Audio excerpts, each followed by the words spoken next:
Hello. So you want to make more friends as a mom? Let's jump right in. First of all, my name is Liz, and I would love to be your friend. So, hi, friend. I picked this topic as something that I wanted to give out as a free tool because it's something I hear all the time. I wish I had more mom friends. How do you make friends as a mom? It's so hard to make friends as a mom. And it's true. It's all true. It does feel hard, and it also feels super important. So I wanted to just offer you a little advice, some tips, some strategies on how you could make that happen for yourself. So my first tip is that you need to open your window of possibilities.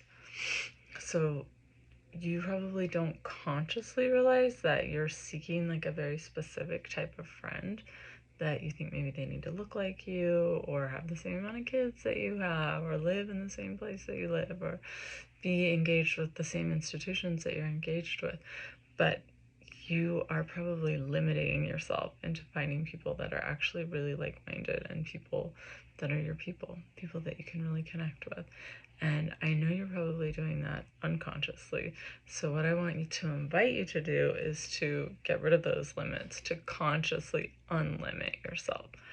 So just wherever you are, think like, what if my next friend is here and they don't look like, like I have no, like I would be totally surprised who they are.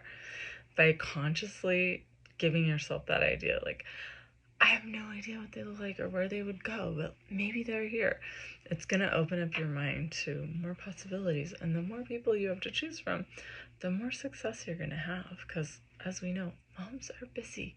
So sometimes it's hard to find people that are in that moment that they are ready and willing to connect. So that's why you have to open up those possibilities as wide as possible.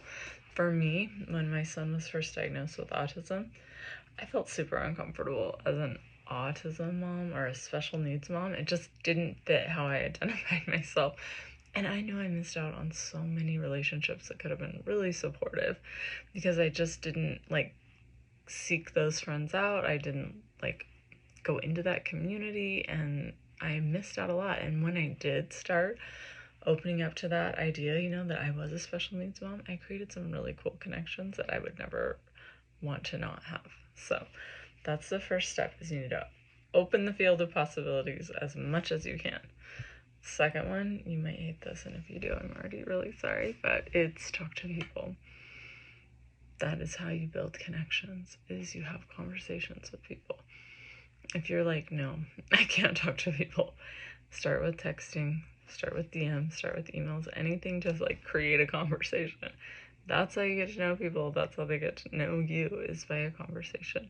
If you're scared to do it, I recommend starting with random strangers at stores when you're out and about.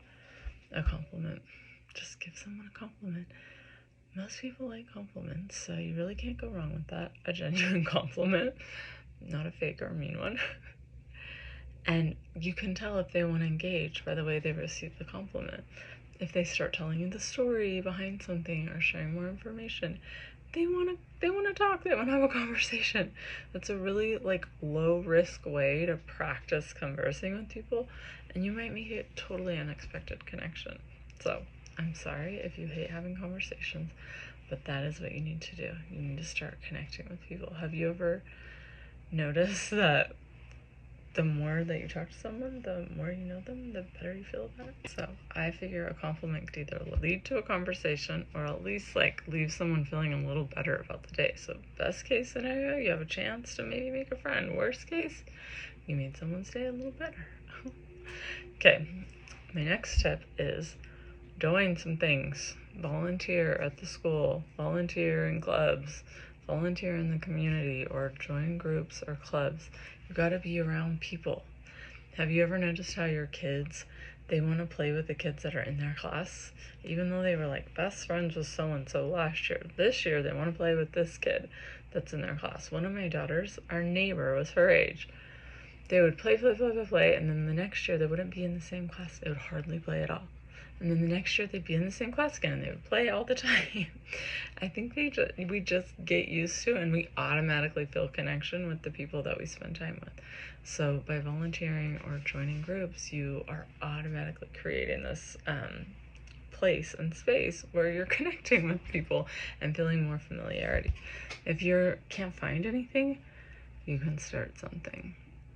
When I was a young mom, I didn't start it, but I still have such fun memories, and this would be so easy to start. It was like a book club, but we didn't read books. We read articles about motherhood so that didn't take so much time. So someone would pick an article, email it to everybody. We would meet once a month, and we would eat snacks and just like tell jokes about motherhood and laugh. And it was such a great time, such a good bonding experience. So if you don't see something in your community that's going to work for you, you can start something. And this brings me to my very last point, and that is that you have to just accept that there's going to be some vulnerability, and there's going to be, if you want hits, there's going to be misses along the way. So if you're afraid to start a group because you're afraid no one will come, or you won't like the people, if you want to create friendships, you have to weed some people out. You'll have to either be rejected or do some rejecting. That's just how it works. You didn't marry the first person you dated, right? Most people don't. And that's how friendshipping is too. So if you just go into it with the attitude that there's going to be some vulnerability and some disappointment, but you can handle it, you're going to do so much better.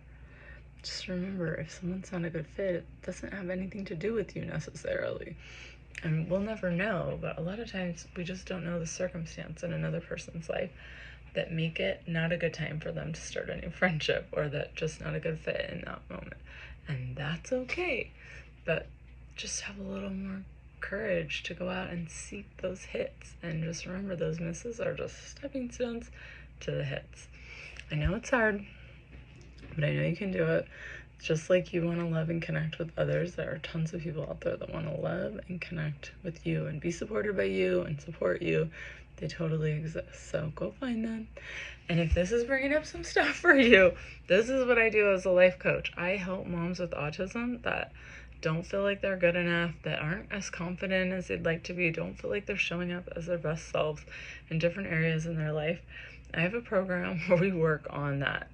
We have tools and strategies, and I coach you one-on-one to implement those strategies in your everyday life. And I give you feedback. We go over how they're working in your relationships, in your family, in your mothering.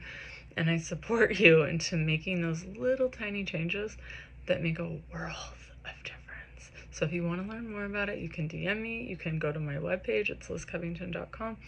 Or you can come to my Instagram. It's at a hint of hot mess. And everywhere, my webpage, my Instagram, they all have links to just schedule a short appointment with me where we can practice some coaching so you can see how it works. I can explain the program to you and you can say yay or nay. There's no pressure. It's just great information and I love sharing. So thanks for coming.